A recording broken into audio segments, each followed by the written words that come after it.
This channel does not promote any violent, harmful, or illegal activities. All content provided by this channel is meant for an educational purpose only. নমস্কার, দেখছেন টিভি9 বাংলা। সময় ঠিক দুপুর 12টা, আর দুপুর 12টা মানে সময় এখন প্রেস কর্নারে।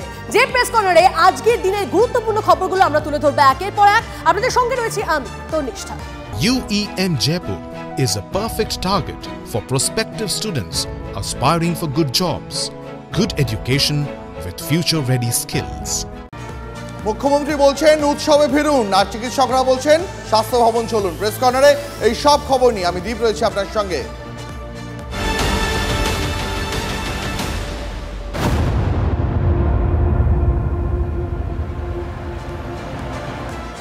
চলুন প্রেস কর্নারটা শুরু করা যাক কর্মবিরতির কথা নিয়ে। দেখুন, কর্মবিরতি তোলার কথা তো দূরে থাক, বরং আরো জোরদার হচ্ছে আন্দোলন। জুনিয়র চিকিৎসকরা ফের রাস্তায় নামতে চলেছেন। আজ করুণাময়ী থেকে স্বাস্থ্য ভবন পর্যন্ত অভিযানের ডাক দিয়েছেন তারা। পাঁচ দফা দাবি রাখছেন তারা, এবং তার পাশাপাশি রাজ্যের স্বাস্থ্য সচিব, স্বাস্থ্য শিক্ষা অধিকর্তারও ইস্তফার দাবি আন্দোলনকারীদের। একের পর এক দাবি তাদের, কর্মবিরতি তোলা সেখান থেকে অনেকটা দূরে তারা। জোরদার হচ্ছে আন্দোলন। জুনিয়র চিকিৎসকরা তারা আজ করুণাময়ী থেকে স্বাস্থ্য ভবন পর্যন্ত অভিযানের ডাক দিয়েছেন। পাঁচ দফার পাশাপাশি রাজ্যের স্বাস্থ্য সচিব, স্বাস্থ্য শিক্ষা অধিকর্তারও ইস্তফার দাবি আন্দোলনকারীদের। এই মুহূর্তে আমাদের সঙ্গে আমাদের প্রতিনিধিরা রয়েছেন গ্রাউন্ড জিরো থেকে। আমাদের সঙ্গে রয়েছেন সৌরভ, আমাদের সঙ্গে রয়েছেন অরিত্র, রয়েছেন শোভা। প্রথমেই আমি সৌরভের সঙ্গে কথা বলবো। সৌরভ, আন্দোলনকারীরা, জুনিয়র চিকিৎসকরা তারা আরো জোরালো করছে তাদের এই দাবি দেওয়া। পাঁচ দফা দাবি কি সেই সমস্তটা তোমার থেকে ডিটেলসে জানবো, এবং এর পাশাপাশি কোন পথে আন্দোলন?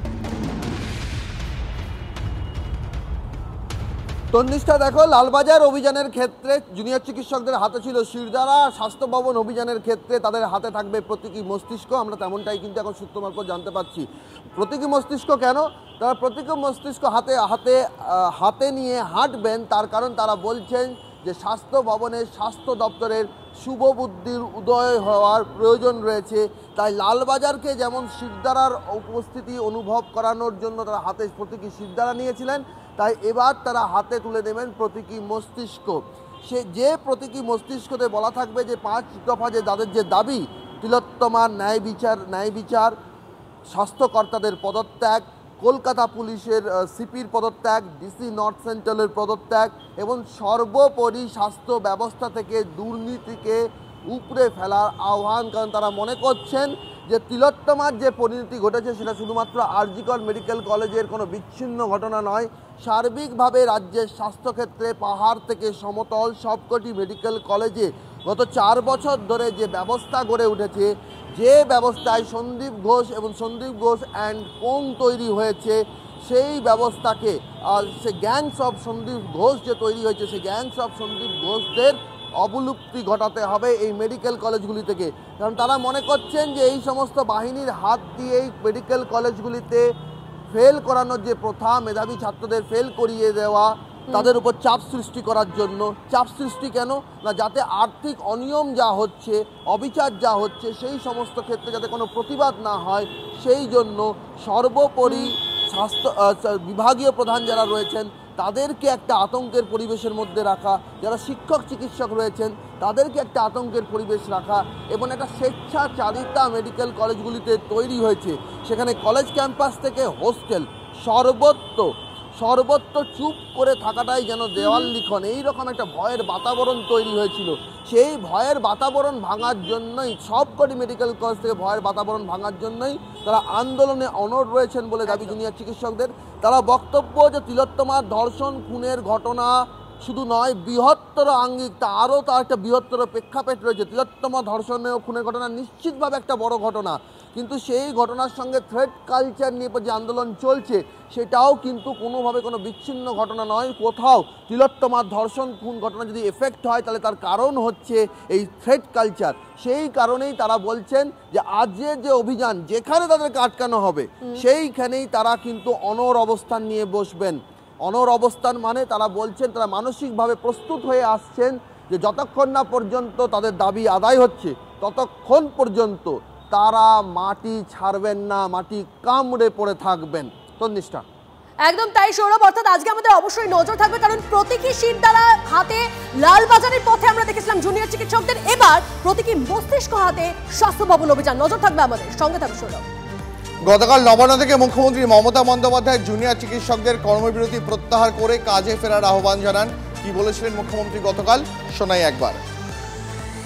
আর এর পাশাপাশি আপনাদের শোনাবো জুনিয়র চিকিৎসক যারা আন্দোলন তুলবেন না বলে দাবি করছেন, গতকাল আরজি করে দাঁড়িয়ে তারা কি বললেন।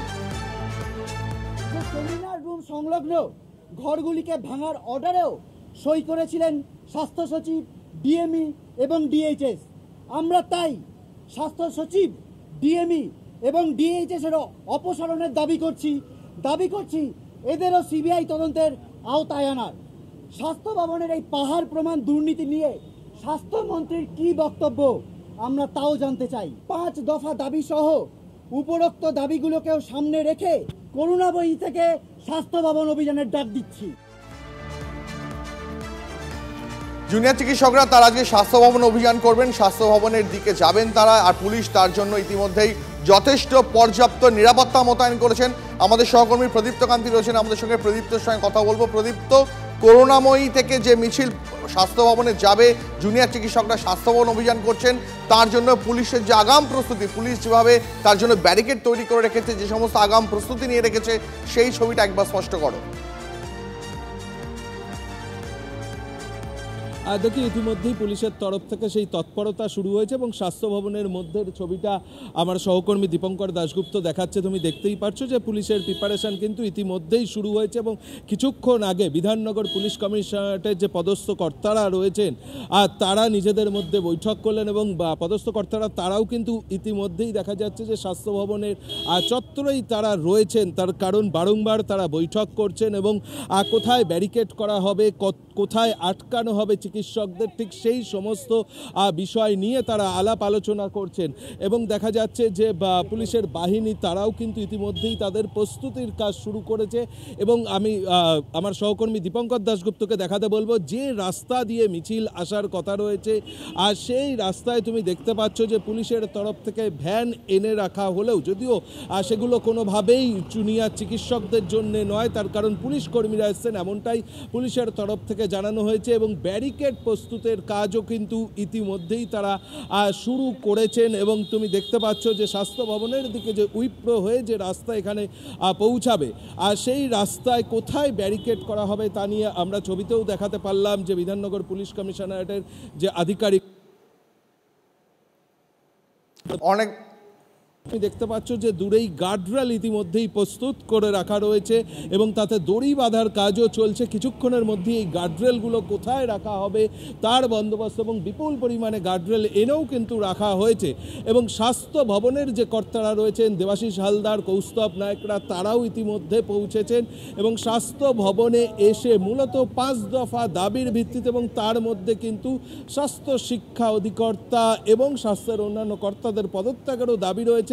যদিও স্বাস্থ্য ভবনের তরফে স্পষ্ট বার্তা দিয়ে দেওয়া হয়েছে যে জুনিয়র চিকিৎসকদের সঙ্গে তারা যে কোনো রূপ আলোচনা করতে তারা প্রস্তুত রয়েছে এবং তার জন্য যেহেতু একটা বিশাল সংখ্যক জুনিয়র চিকিৎসকরা তারা আসবেন, পুলিশের তরফ থেকেও ইতিমধ্যেই প্রস্তুতি সারা হয়ে রয়েছে।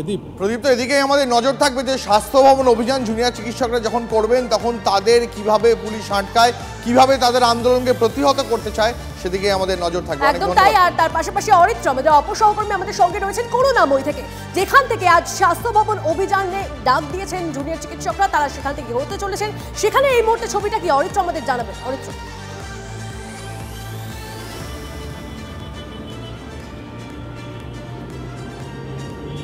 দেখো ঘড়ির কাঁটা ইতিমধ্যেই 12টা বেজে গিয়েছে এবং যেটা আমরা জানতে পারছি ওয়েস্ট বেঙ্গল জুনিয়র ডক্টর ফ্রন্টের তরফ থেকে যে চিকিৎসকরা যারা স্বাস্থ্য ভবনে ডাক দিয়েছেন তারা আর কিছু সময়ের মধ্যেই করুণাময়ী চত্বরে এসে উপস্থিত হবেন এবং এই করুণাময়ী মেট্রো স্টেশনের ঠিক তলা থেকেই কিন্তু তাদের যে স্বাস্থ্য ভবন অভিযান সেই অভিযান কর্মসূচি শুরু হবে। দেখো ইতিমধ্যেই পুলিশের তরফ থেকে জায়গায় জায়গায় নিরাপত্তা ব্যবস্থা মোতায়েন করা হয়েছে, পুলিশ কর্মীরা নিরাপত্তার ব্যবস্থা জোরদার করতে সেই সমস্ত জায়গায় পৌঁছে গিয়েছেন। তবে এক্ষেত্রে বিধাননগর পুলিশ কমিশনারের তরফ থেকে বেশ কিছু কৌশলী পদক্ষেপ নেওয়া হচ্ছে, যেটা আমরা পুলিশ সূত্রে জানতে পারছি যে যেহেতু চিকিৎসকদের শান্তিপূর্ণ একটি মিছিল, সেই মিছিলকে স্বাস্থ্য ভবন পর্যন্ত যেতে দেওয়া হবে, মধ্য রাস্তায় তাদেরকে সেভাবে যদি আইন শৃঙ্খলার পরিস্থিতি কোনোভাবে বিঘ্নিত না হয় তাছাড়া তাদেরকে আটকানো হবে না, এবং স্বাস্থ্য ভবনের সামনে গিয়ে তারা যখন পৌঁছাবেন সেখানেই তাদেরকে একটি নির্দিষ্ট জায়গা করে দেওয়া হতে পারে পুলিশের তরফ থেকে, যেখানে বিক্ষোভ প্রতিবাদ অবস্থান দেখাতে পারবেন জুনিয়র চিকিৎসকরা। বোঝাই যাচ্ছে অর্থাৎ অরিত্র একাধিক কৌশলী পদক্ষেপ নেওয়া হতে পারে। অবশ্যই তুমি নজর রাখো সেদিকে, তোমার সঙ্গে পরবর্তীতে কথা হচ্ছে।